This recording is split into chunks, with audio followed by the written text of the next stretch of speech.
She was just a waitress with a stained apron and $3 in her bank account. He was the heir to a European shipping empire, a man who hadn't smiled in 3 years. But when the most feared woman in Italy insulted her in a language she wasn't supposed to understand, the waitress didn't break down. She fought back. You think you know how this fairy tale ends? You don't. Because Selina Miller wasn't looking for a Prince Charming. She was running from a past that was about to catch up with her.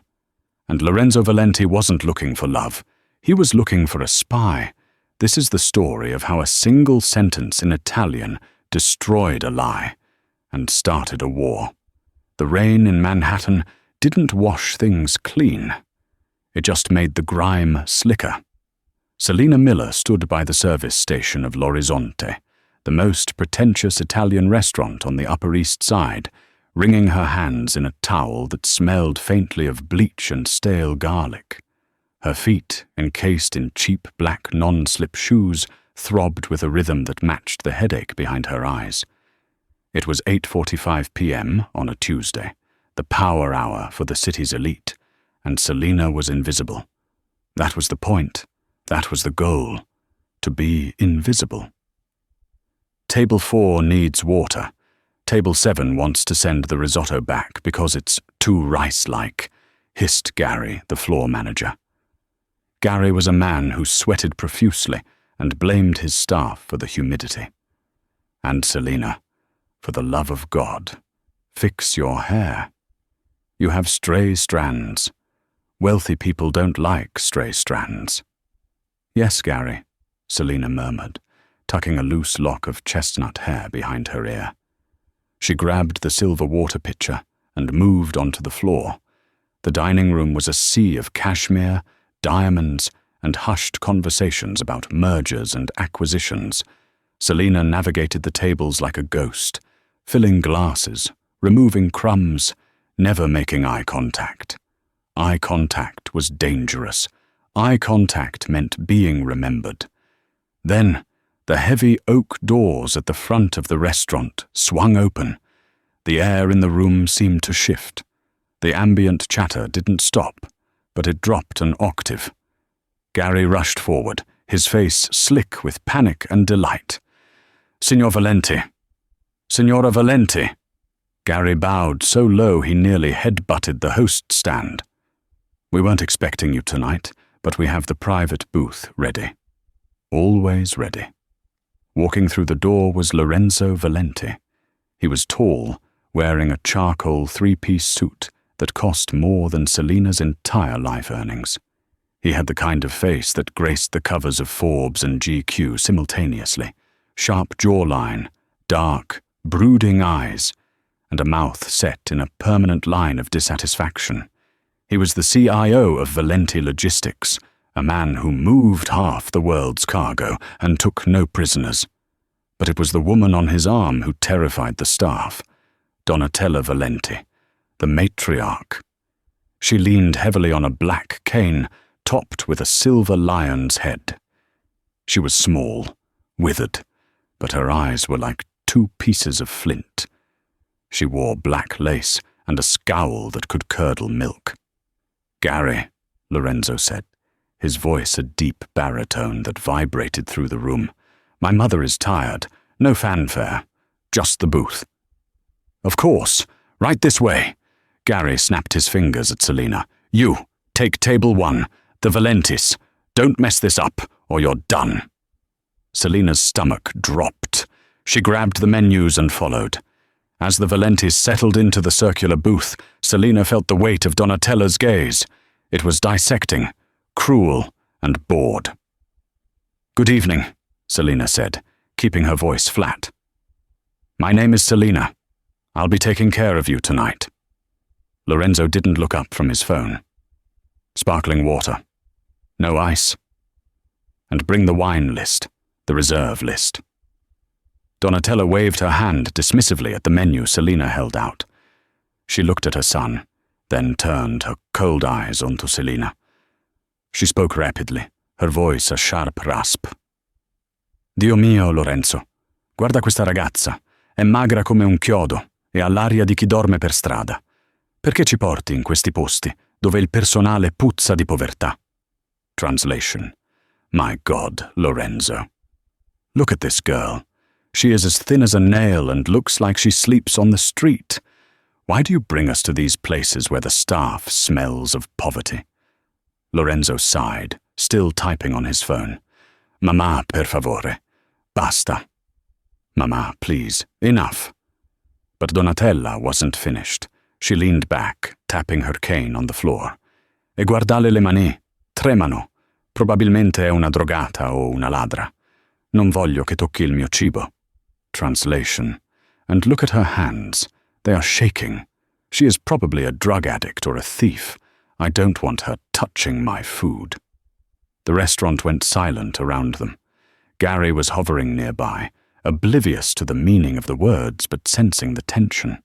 He stepped forward to apologize for whatever imaginary slight had occurred.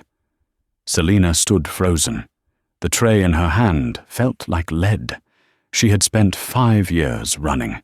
5 years hiding in diners and dives, using cash, staying off the grid. She had buried her past deep. But the dialect, the specific, rolling cadence of the Tuscan hills, unlocked something in her chest. It wasn't just Italian. It was home. And the insult wasn't just rude, it was a slap in the face to her dignity. The heat rose up her neck. For a second, she forgot she was Selina Miller, the invisible waitress. Selina set the water pitcher down on the table with a definitive clack. Lorenzo stopped typing. He looked up, annoyed by the noise. Selina looked directly at Donatella. She kept her face perfectly calm, but her eyes blazed. Signora, Selina said, her voice dropping into a flawless, elegant Tuscan accent, smoother than the silk on Donatella's shoulders. Le mie mani tremano perché ho fatto il doppio turno per pagare l'affitto, non perché sono una drogata. E se puzzo di povertà è perché lavoro onestamente per servire persone come lei. Translation. Madame. My hands shake because I worked a double shift to pay my rent, not because I am a drug addict. And if I smell of poverty, it is because I work honestly to serve people like you. The silence that followed was deafening. Gary's jaw dropped.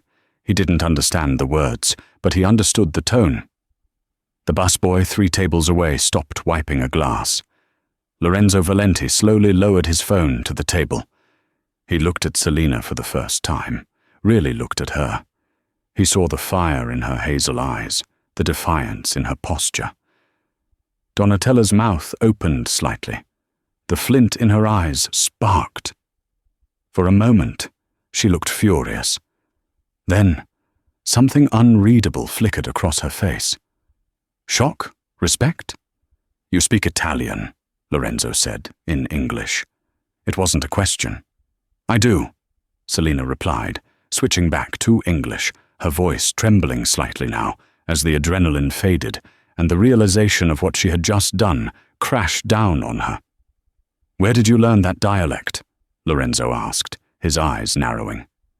That isn't textbook Italian. That is specific. I picked it up, Selina lied, her heart hammering against her ribs. Travels. Donatella let out a short, sharp laugh. It sounded like a bark. Ha carattere. È maleducata, ma ha carattere. She has character. She is rude, but she has character. Gary rushed in, sweating bullets. I am so sorry, Mr. Valenti. She is new. She is fired. Right now. Selina, get out. Go. Selina flinched.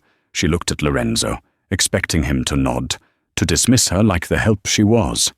Instead, Lorenzo held up a hand to silence Gary. Wait. No, sir, I insist, Gary squeaked. Insubordination. Speaking back to a guest. Selina untied her apron. She didn't wait for Lorenzo to save her. She knew how men like him operated. They watched the crash for entertainment. Don't bother, Gary. I'm leaving. She threw the apron onto the empty chair next to Donatella. Enjoy your dinner, signora. I hope it tastes better than your manners." She turned and walked out of the dining room, her head held high.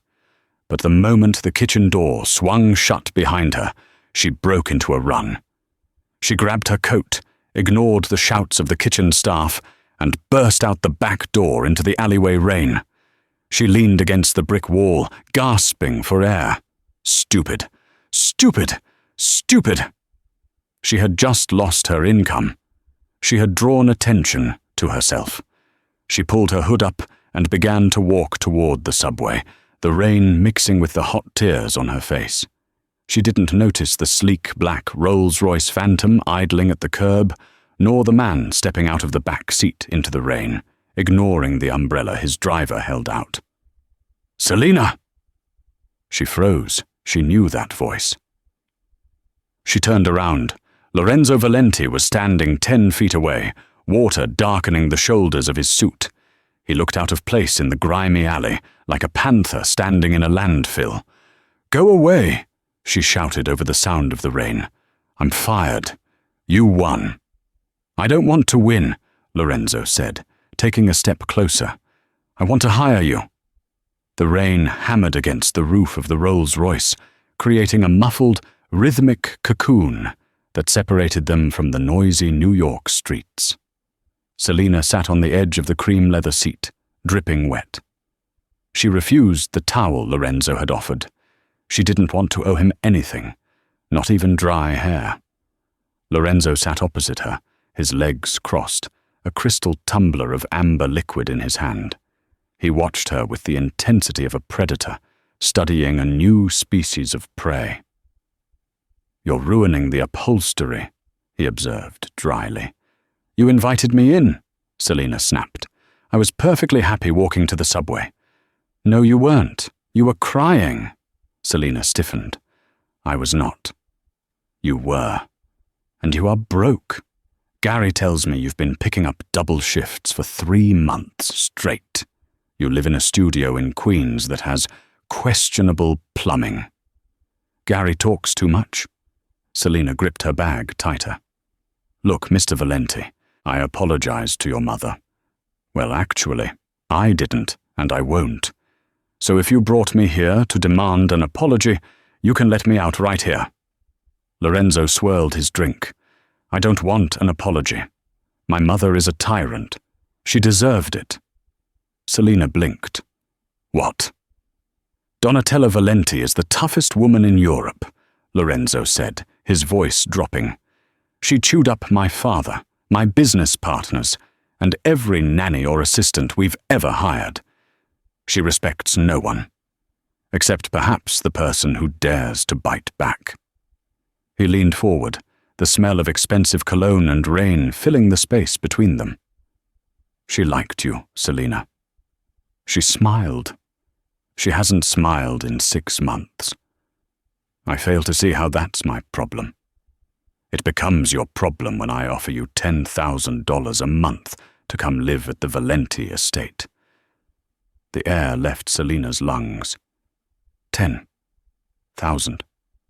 Plus room and board, full benefits, and a signing bonus of 20,000, cash, tonight. Selina's mind reeled. $20,000. That could pay off the loan shark looking for her father's debt. That could buy her a fake ID that actually worked. That was freedom. To do what? She asked suspiciously. Be her maid? No. To be her companion, her translator, her sparring partner. Lorenzo looked out the window, his expression darkening. My mother is sick, Selina. It's early onset dementia, mixed with a stroke she had last year. Some days she is lucid. Other days she reverts entirely to her childhood in Tuscany. She forgets English.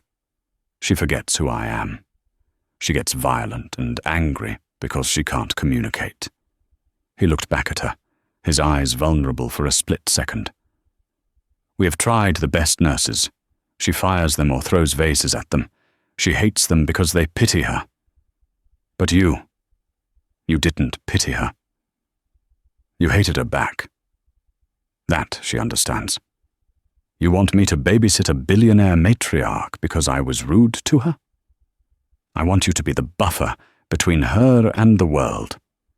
When she speaks Italian, you translate. When she gets angry, you handle her.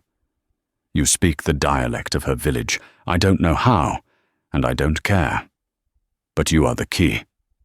Selina looked down at her worn-out sneakers. It was a trap. It had to be. High society families like the Valentis had closets full of skeletons. Entering that house meant entering the spotlight. But then she thought of the eviction notice on her counter. She thought of the shadow of the man who had been following her last week. The Valenti estate was a fortress, high walls, private security. It might actually be the safest place for her. I have conditions, Selina said, her voice steady. Lorenzo raised an eyebrow. You're in no position to negotiate, but go on. 1. I get the 20,000 cash tonight. 2. I don't wear a uniform. I am not a servant. 3. My background check. You don't run 1. The car went silent. This was the gamble. If he dug into Selina Miller, he'd find a dead end. If he dug deeper, he'd find a warrant. Lorenzo studied her face. He saw the fear behind the bravado. He was a businessman. He knew when someone was hiding something. Usually, that was a deal-breaker.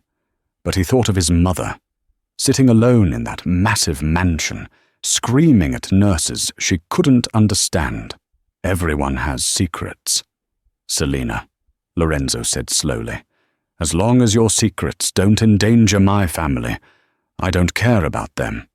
But if you steal a single silver spoon, I will destroy you.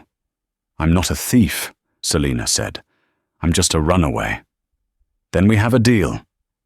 Lorenzo reached into his jacket pocket and pulled out a thick envelope. He tossed it onto her lap.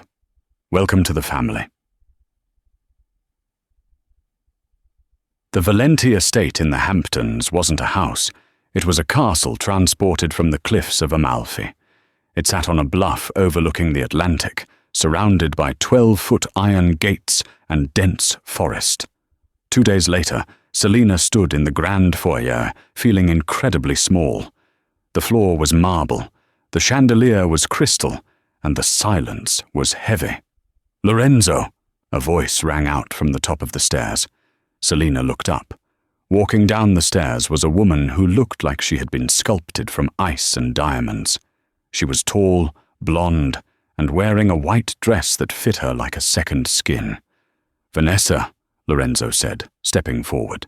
His voice lacked warmth. Vanessa Montgomery. Selina recognized her from the tabloids, the heiress to the Montgomery oil fortune, and, according to the papers, Lorenzo's understanding fiancé. It was a merger, not a marriage. Vanessa stopped 3 steps from the bottom and looked at Selina. Her blue eyes scanned Selina's simple jeans and sweater with open disdain. Who is this? Vanessa asked, her nose wrinkling slightly. The new maid? I thought we agreed on uniforms, Lorenzo. It's so messy otherwise. This is Selina, Lorenzo said, not stepping back. She is Mama's new companion. Vanessa laughed. It was a cold, tinkling sound. Another one? Darling, the last one left with a concussion. How long do you think this stray will last? A week? She descended the final steps and walked right up to Selina. She smelled of expensive vanilla and malice. Listen to me, sweetie, Vanessa whispered, too low for Lorenzo to hear. Donatello is a monster, but she's my monster to inherit. Don't think you can cozy up to the old bat and get into the will. I'm watching you. Selina smiled. It was the same smile she used on customers who didn't tip. Nice to meet you too, Miss Montgomery. But don't worry. I'm not here for the will. I'm just here to make sure she doesn't throw a vase at you. Vanessa's eyes widened. Before she could respond, a crash echoed from the east wing, the sound of shattering porcelain. Seoka, in capace! Donatella's voice screamed through the hall. Lorenzo winced. He looked at Selina. "You're up." Selina took a deep breath. She grabbed her bag.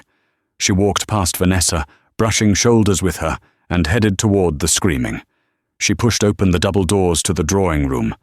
Donatella was standing by the fireplace, a broken Ming vase at her feet. She was shaking, her face red, brandishing her cane at a terrified nurse cowering in the corner. Donatella saw Selina. She froze. Selina didn't flinch. She stepped over the $1,000,000 shards of pottery. She looked the old woman in the eye. "Hai mancato il bersaglio, signora," Selina said calmly in Italian. "La prossima volta, mira più a sinistra." Translation: "You missed the target, signora. Next time, aim more to the left." Donatella stared. The nurse gasped. Then, slowly, the corner of Donatella's mouth twitched. She lowered the cane. "Finalmente," the old woman whispered. "Qualcuno che parla la mia lingua." Finally. Someone who speaks my language. Selina offered her arm. "Come, let's get some tea, and you can tell me why you hate the nurse's face." As they walked out together, leaving the nurse stunned, Selina looked back toward the hallway. Lorenzo was watching from the doorway, a look of utter bewilderment on his face. But behind him, Vanessa Montgomery was making a phone call, her eyes fixed on Selina's back with a look of pure venom. Selina had survived the introduction, but she had just made a very powerful enemy, and she had no idea that Arthur Kingswell, the man Lorenzo hated most in the business world, was about to knock on the front door. Life at the Valenti estate settled into a strange, fragile rhythm. For 2 weeks, Selina Miller lived a double life. By day, she was the only person capable of calming Donatella Valenti. They walked the cliffside gardens, Donatella leaning heavily on Selina's arm, speaking in rapid-fire Tuscan about the olive groves of her youth, about the husband who betrayed her, and about the son she loved but couldn't reach. Selina translated the world for her, softening the edges, turning Donatella's confusion into dignity. By night, however, the house was a battlefield. Vanessa Montgomery had not been idle. She treated Selina like a stain on the carpet, constantly finding ways to undermine her. She would switch the sugar for salt in Donatella's tea and blame Selina. She would hide Donatella's favorite shawl and claim Selina had stolen it. But Selina was street smart. She had worked in dive bars where bikers broke pool cues over each other's heads. A passive-aggressive heiress was nothing she couldn't handle. When Vanessa hid the shawl, Selina found it in Vanessa's car, loudly thanking her for taking it to the dry cleaners. The staff, who despised Vanessa, had started to smirk whenever Selina walked by. But the real test came on a Saturday night, the Valenti Foundation Gala. It was the biggest social event of the Hamptons season. The estate was transformed. Marquees were erected on the lawn, a string quartet played from the balcony, and security was tighter than the Pentagon. Lorenzo found Selina in the library. She was wearing her usual jeans and a sweater. "You're not dressed," he said, adjusting his silk tie. He looked devastatingly handsome, but the dark circles under his eyes told a different story. "I'm not going," Selina said, not looking up from her book. "I'm the companion, not a show pony. Besides, Vanessa told me the staff is to remain in the kitchen." Lorenzo walked over and closed her book. "Vanessa doesn't sign your checks. I do. And my mother refuses to leave her room unless you are there to translate. She is terrified of the crowds." He snapped his fingers. A team of stylists marched in, carrying garment bags. "You have 1 hour. Make her look like she belongs, but not like she's trying." An hour later, Selina descended the stairs. The stylists had put her in a gown of midnight blue velvet, modest but cut to accentuate her slender frame. Her chestnut hair was swept up, revealing the elegant curve of her neck. She wore no jewelry, She refused it, but her eyes shone brighter than diamonds. Lorenzo was waiting at the bottom of the stairs with Donatella. When he saw Selina, he stopped checking his watch. His breath hitched, a momentary lapse in his iron control. "Bella," Donatella murmured, patting Lorenzo's arm. "Vedi, te l'avevo detto." "Beautiful. See? I told you." "Let's get this over with," Selina said, her cheeks flushing under Lorenzo's intense gaze. The gala was a shark tank. Billionaires, politicians, and social climbers mingled, sipping champagne and sizing each other up. Selina stayed glued to Donatella's side, translating greetings, deflecting invasive questions, and steering the old woman away from anyone who looked overwhelming. But peace didn't last. Near the ice sculpture, a man was holding court. He was older, with silver hair, a predatory smile, and a suit that looked like it cost more than the estate itself. "Arthur Kingswell," Lorenzo whispered, his body tense. "My biggest competitor. He wants to buy Valenti Logistics and strip it for parts." Arthur Kingswell saw them and approached, a younger man trailing behind him like a shadow. "Lorenzo!" Kingswell boomed, his voice oozing false charm. "And the legendary Signora Valenti. Still standing, I see." It was a low blow. Donatella gripped Selina's arm tight enough to bruise. Kingswell turned his gaze to Selina. He paused, his eyes, cold and calculating, narrowed. He tilted his head, studying her face with an intensity that made Selina's blood run cold. "And who is this lovely creature?" Kingswell asked. "I don't believe we've met, or have we?" Selina's heart hammered against her ribs. She knew Kingswell, not personally, but from the files, from the life she had run away from. "He can't know. It's been 5 years. I look different." "I am Selina," she said, keeping her voice steady. "Signora Valenti's companion." "Selina." Kingswell rolled the name around his mouth like a piece of cheap candy. "You look remarkably like a girl I once saw in a dossier. A girl named Sophia Mercer, daughter of the disgraced accountant, Robert Mercer." The world stopped. Robert Mercer, her father, the man who had stolen millions from the mob and vanished, leaving Selina to hold the bag, leaving her to be hunted. Lorenzo looked at Selina. He saw the color drain from her face. He saw the slight tremor in her hands. "You must be mistaken, Arthur," Lorenzo said, his voice like ice. "Selina is from the Midwest." "Is she?" Kingswell stepped closer, invading her personal space. "Because Robert Mercer had a daughter who was a prodigy with numbers and languages.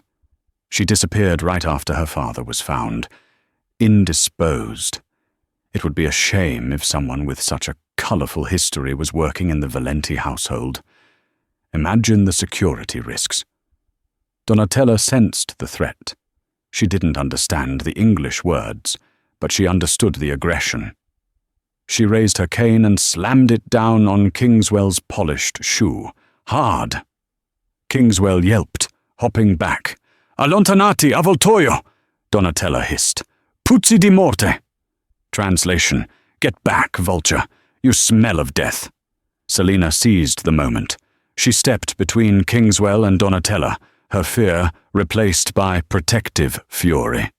"Mr. Kingswell," she said, her voice ringing out clearly, "I think you've had too much to drink. You are confusing me with someone who matters to you. I am nobody. But right now, I am the woman telling you to step away from my employer before security escorts you out." Lorenzo stepped up beside her, his shoulder brushing hers. A united front. "You heard her, Arthur. Leave now." Kingswell straightened his jacket, his face red with humiliation and rage.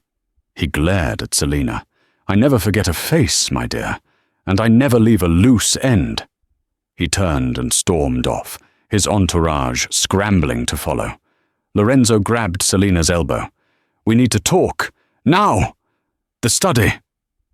"I can't leave your mother," Selina stammered. "Vanessa!" Lorenzo shouted. Vanessa appeared from the crowd, looking bored. "Take my mother to her room, now!" "But now!" Vanessa flinched and grabbed Donatella's arm. Lorenzo dragged Selina through the crowd, into the house, and slammed the heavy oak door of his study, locking it. The study was dim, lit only by the embers of the fireplace. Lorenzo paced the room like a caged tiger. Selina stood by the door, hugging herself. The adrenaline was fading, leaving her trembling. "Robert Mercer," Lorenzo said, stopping to face her. "The accountant who laundered money for the cartel in Chicago. The man who stole $10 million and vanished." "I don't know who that is," Selina lied, but it was a weak lie. "Don't lie to me," Lorenzo roared. He slammed his hand on the mahogany desk. "Kingswell is a shark, but he is not senile. He recognized you. You speak flawless Italian. You navigate high society like you were born to it. And you have no digital footprint prior to 5 years ago." He walked up to her, looming over her. "Who are you, Selina? Are you a spy? Did Kingswell send you here to infiltrate my company?" "No!" Selina shouted, tears stinging her eyes. "He didn't send me. I hate him." "Then who are you?" "I'm nobody." Selina backed up until she hit the bookshelves. "I'm just a girl trying to survive." "That is not an answer." Lorenzo pinned her with his gaze. He placed his hands on the shelf on either side of her head, trapping her. He was close enough that she could see the flecks of gold in his dark eyes. "Tell me the truth," he whispered, his voice rough. "Give me one reason not to hand you over to the police right now." Selina looked at him. She saw the anger, but beneath it, she saw fear. Fear for his family. Fear that he had let a wolf into the fold. "My name is Sophia Mercer," she whispered, the truth tumbling out like broken glass. "Robert Mercer was my father. But I didn't help him steal the money. I didn't know anything about it until he disappeared. He left me alone to deal with the people he stole from." She took a shaky breath. "The cartel came for me. They thought I knew where the money was. I didn't. I ran. I changed my name. I've been scrubbing toilets and waiting tables for 5 years to stay invisible. I'm not a spy, Lorenzo. I'm a target." Lorenzo stared at her. He searched her face for deceit, but all he saw was raw, terrified honesty. "Kingswell," Lorenzo mused. "Kingswell was one of the investors who lost money in your father's scheme. That's why he recognized you." "He'll tell them," Selina said, panic rising. "He'll tell the people looking for me. I have to leave. I have to go tonight." She tried to duck under his arm, but he caught her. He didn't grab her roughly. His grip was firm but gentle. "No," Lorenzo said. "Let me go. I'm dangerous to you." "You are not going anywhere," Lorenzo said firmly. "If you leave the estate, you are dead within 24 hours. Kingswell will have eyes on the exits. So what? I stay here and wait for them to storm the gates? No. You stay here because you are under my protection now." Selina looked up at him, stunned. "Why? Why would you protect me?" Lorenzo looked down at her. The anger had evaporated, replaced by an intensity that made Selina's knees weak. "Because my mother loves you. Because you are the first person in 3 years who makes this house feel like a home. And because," he trailed off. His gaze dropped to her lips, then back to her eyes. The air in the room grew heavy, charged with electricity. "Because what?" Selina breathed. Lorenzo leaned in. His hand moved from the shelf to cup her cheek. His thumb brushed over her skin, erasing a tear. "Because I don't like it when people threaten what is mine." Selina's heart stopped. "What is mine?" He lowered his head. Selina didn't pull away. She closed her eyes, her body swaying toward him. "Knock, knock, knock," The sharp sound shattered the moment. Lorenzo pulled back, cursing under his breath. "Sir!" It was Leo, the head of security. "We have a problem at the gate. The paparazzi are swarming. Someone tipped them off that Robert Mercer's daughter is inside." Lorenzo's face hardened into a mask of stone. He looked at Selina. "Go to your room," he commanded. "Stay away from the windows. Lock the door. Do not open it for anyone but me." "Lorenzo, go, Selina!" Selina fled the room. She ran up the back stairs, her heart racing. She made it to her room and locked the door, leaning against it, gasping for air. She was safe, for now. But as she walked to her bed, she saw something that made her blood freeze. Her burner phone, the one she kept hidden under a loose floorboard, the one she used only for emergencies, was sitting on her pillow. And the screen was lit up with a text message. Sender. Unknown. "I know who you are. I know what you did. Meet me in the greenhouse at midnight, or I send your location to the cartel. Bring the file Lorenzo keeps in his safe." Selina stared at the phone. It wasn't Kingswell. Kingswell would have just called the police or the cartel directly. This was someone inside the house. Someone who wanted to destroy Lorenzo and Selina. She looked at the clock. 11:45 p.m. She had 15 minutes to decide, betrayal or death. But Selina Miller didn't choose either. She grabbed her coat, ignored the phone, and opened her door. She wasn't going to the greenhouse to negotiate. She was going to hunt. The Valenti greenhouse was a cathedral of glass and steel located on the far west side of the estate. Inside, the air was thick, humid, and smelled of wet earth and night-blooming jasmine. Rain lashed against the glass roof, distorting the moonlight into jagged streaks of silver. Selina moved through the rows of exotic orchids like a ghost. She hadn't brought the file from Lorenzo's safe. Instead, she had slipped a heavy brass candlestick from the hallway into the pocket of her oversized coat. She wasn't here to trade. She was here to end the threat. She reached the center clearing, where a marble fountain trickled softly. A figure stood there, shrouded in a dark raincoat, back turned to her. "You're late," the voice said. It wasn't deep and menacing. It was sharp, impatient, and female. Selina stepped into the light. "And you're predictable." The figure turned around. It was Vanessa Montgomery. Vanessa lowered her hood, her blonde hair perfect, even in the damp air. She held a gun, a small, pearl-handled pistol that looked more like a fashion accessory than a weapon, but the barrel was pointed steadily at Selina's chest. "I knew it," Selina said, her voice calm despite the adrenaline flooding her veins. "You sent the text. You want the file on the new shipping routes so your father can undercut Valenti logistics." "Smart girl," Vanessa sneered. "Lorenzo thinks I'm just a spoiled heiress waiting for a ring. He doesn't realize my father's oil empire is bleeding dry. We need those routes, and we need Valenti logistics to crash so we can buy it for pennies." Vanessa stepped closer, the gun wavering slightly. "I did a little digging after the gala. Sophia Mercer, a fugitive. It was too easy. I figured if I threatened to expose you to the cartel, you'd be desperate enough to steal for me. So, where is the file?" "I didn't bring it," Selina said. "Then you're useless to me." Vanessa cocked the gun. "And if I shoot you right now, I can claim you were an intruder, a crazy stalker who broke in. Who would believe the daughter of a criminal?" "Lorenzo would," Selina said. "Lorenzo is a fool." Vanessa laughed, a shrill sound that echoed off the glass walls. "He's so obsessed with his mother, and now with you, that he can't see the knife at his throat. He's weak. He needs a partner who understands power, not a charity case."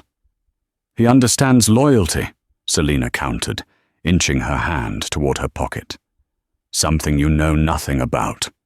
Loyalty is for poor people, Vanessa spat. Now give me the code to the safe or I swear. Click. A blinding light flooded the greenhouse. Vanessa screamed and threw her hand up to shield her eyes. Drop the gun, Vanessa. Lorenzo stepped out from behind a wall of ferns, followed by Leo and 2 armed security guards. He looked like an avenging angel, his face set in a mask of pure fury. Vanessa froze. Lorenzo, she threatened me. Save it, Lorenzo said, his voice low and deadly. I heard everything. Selena didn't come here alone. She came to my room first. We've been recording for the last 5 minutes. Selena pulled her phone out of her other pocket, the recording app still running. She hadn't brought the candlestick for protection. She had brought the truth. Vanessa's face crumpled. She dropped the gun on the pavers with a clatter. Lorenzo, please. My father. He made me. Get her out of my sight, Lorenzo commanded the guards. Escort her off the property, and tell her father that if he ever comes near my company or my family again, I will release this recording to the press and the SEC. He'll be ruined by morning. Vanessa was dragged away, sobbing and screaming obscenities. Lorenzo waited until the door slammed shut. Then the tension left his shoulders, and he slumped slightly.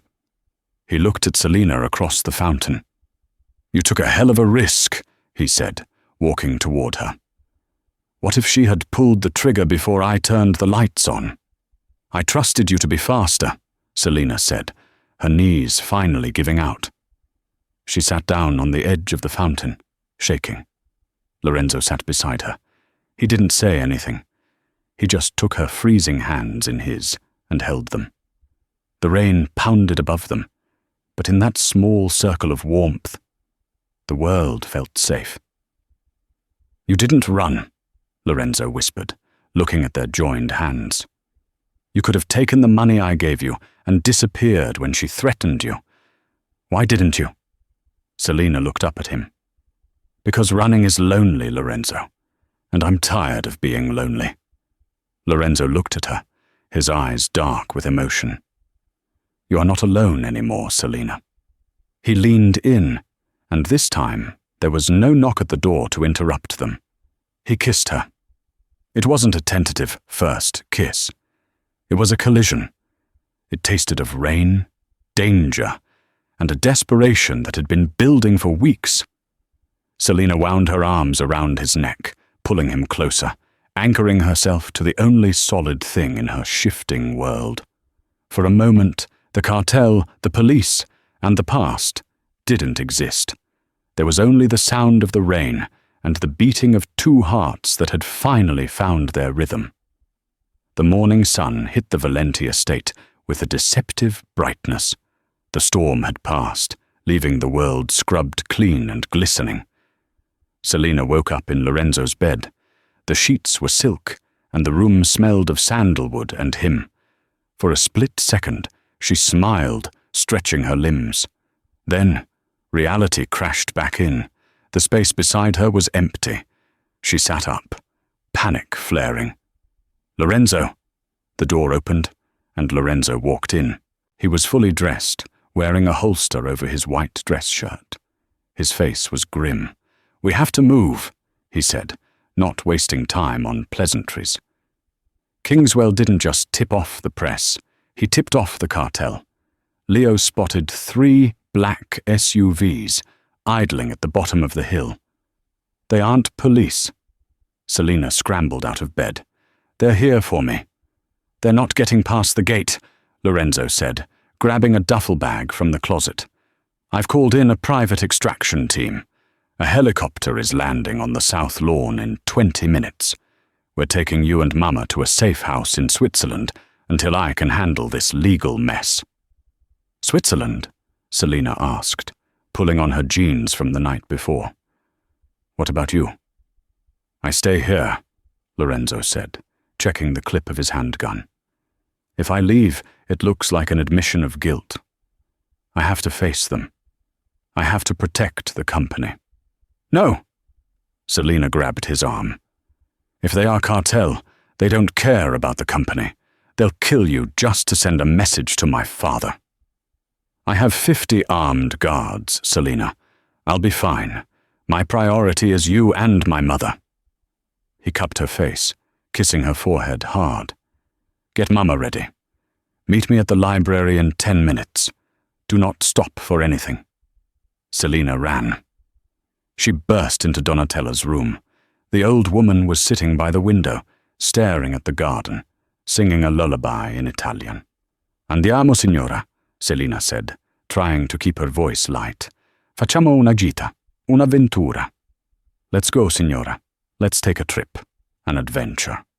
Donatella looked at her eyes unusually clear. "Ho paura, Sofia. Ci sono uomini cattivi al cancello." "I am afraid, Sofia. There are bad men at the gate." "Lorenzo won't let them in," Selina promised, helping her up. They made it to the landing of the grand staircase, just as a deafening boom shook the house. The front gates had been breached, alarms blared, shouts erupted from the foyer below.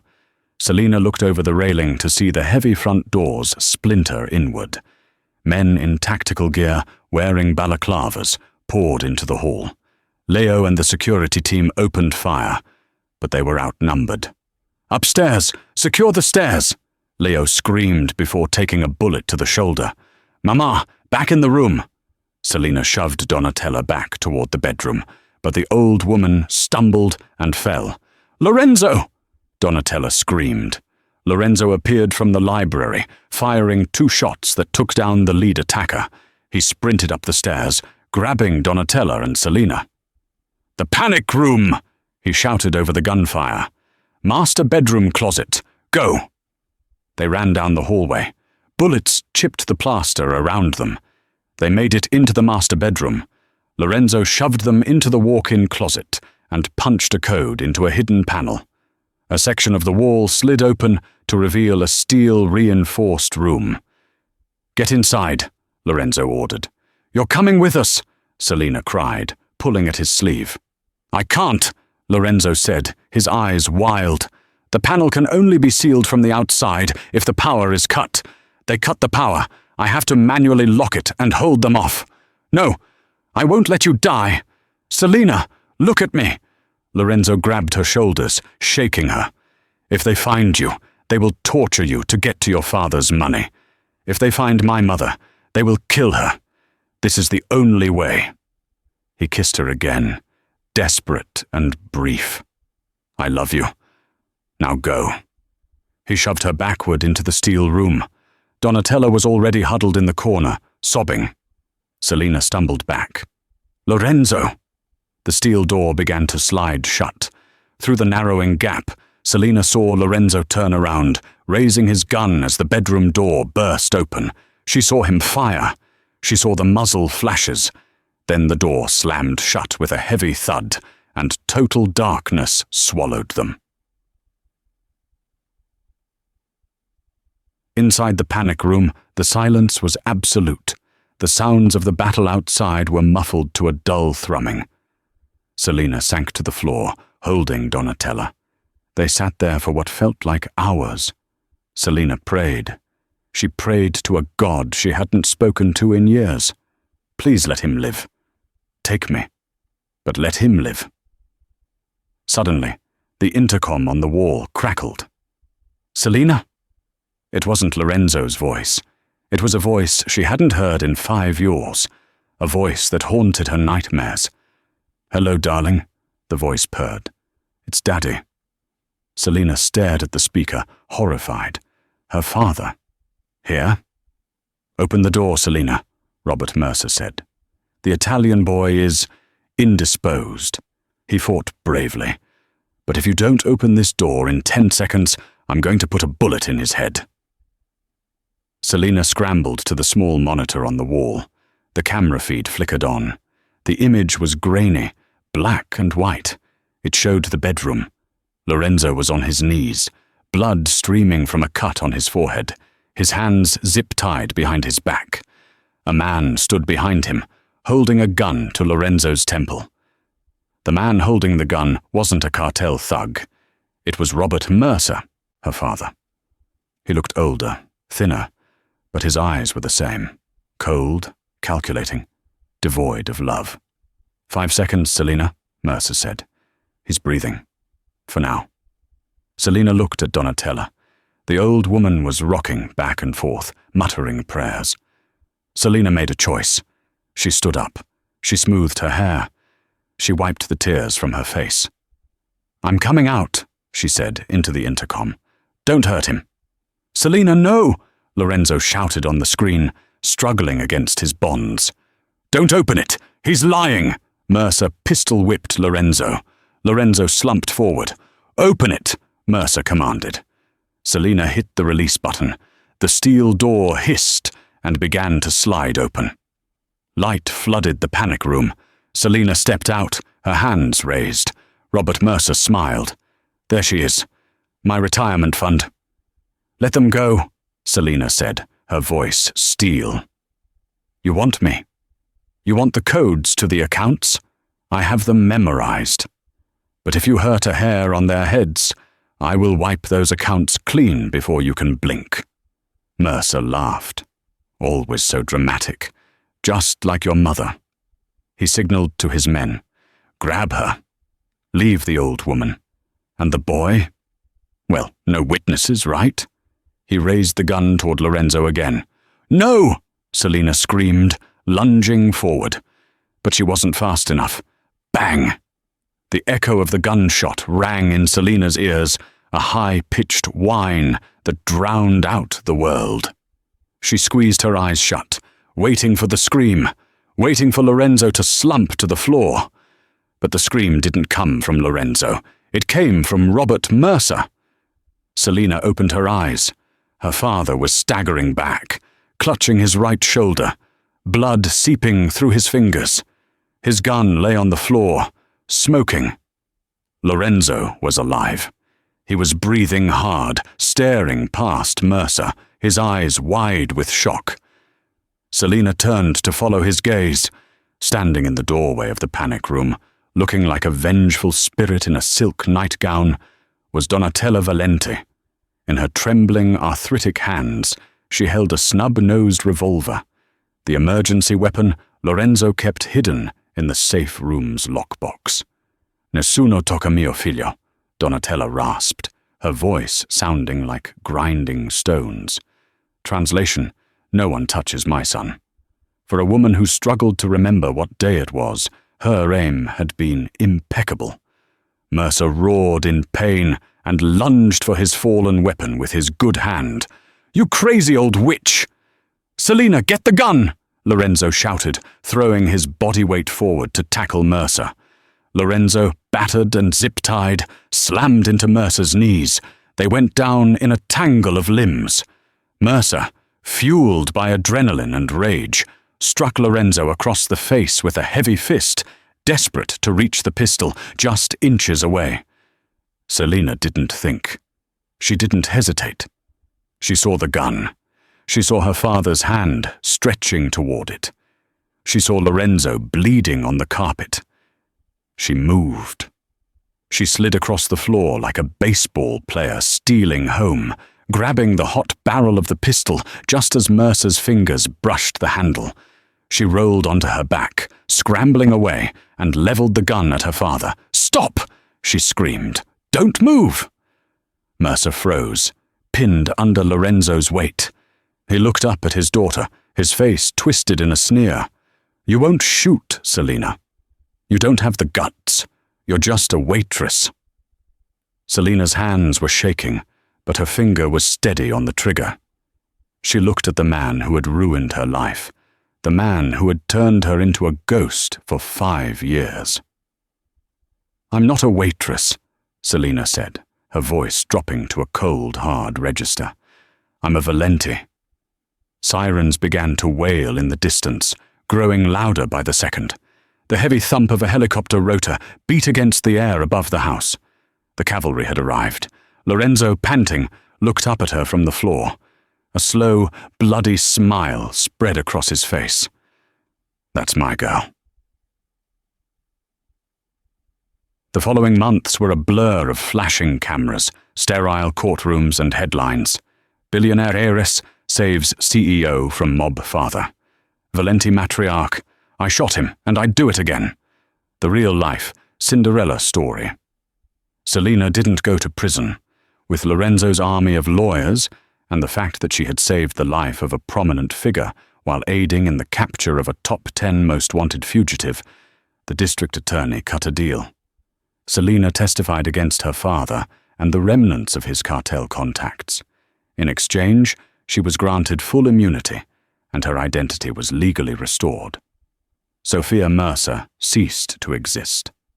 Selina Valenti was just beginning. 6 months later, the snow was falling softly on the streets of Manhattan. L'Orizzonte, the restaurant where it all began, was closed to the public for the night. The windows were dark, save for a single candle flickering on table 1. Selina sat in the booth, wearing a dress of emerald green silk. She wasn't wearing an apron. She wasn't holding a water pitcher. She was holding a glass of vintage Barolo, waiting. The front doors opened. Lorenzo walked in. He brushed the snow from his wool coat. His arm was fully healed, though a faint scar remained on his forehead, a reminder of the night he almost lost everything. He walked over to the table and sat down, taking her hand across the white tablecloth. "How is she?" Selina asked. "Mama is fantastic," Lorenzo laughed softly. "She is currently terrorizing the nurses in the Tuscan villa.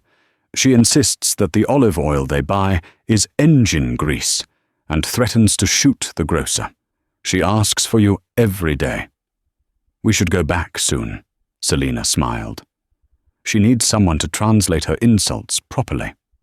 "We will," Lorenzo promised. He reached into his pocket. "But first, I have a business proposition for you." Selina raised an eyebrow. "Oh, I thought I retired from the service industry." "You did. This is a partnership."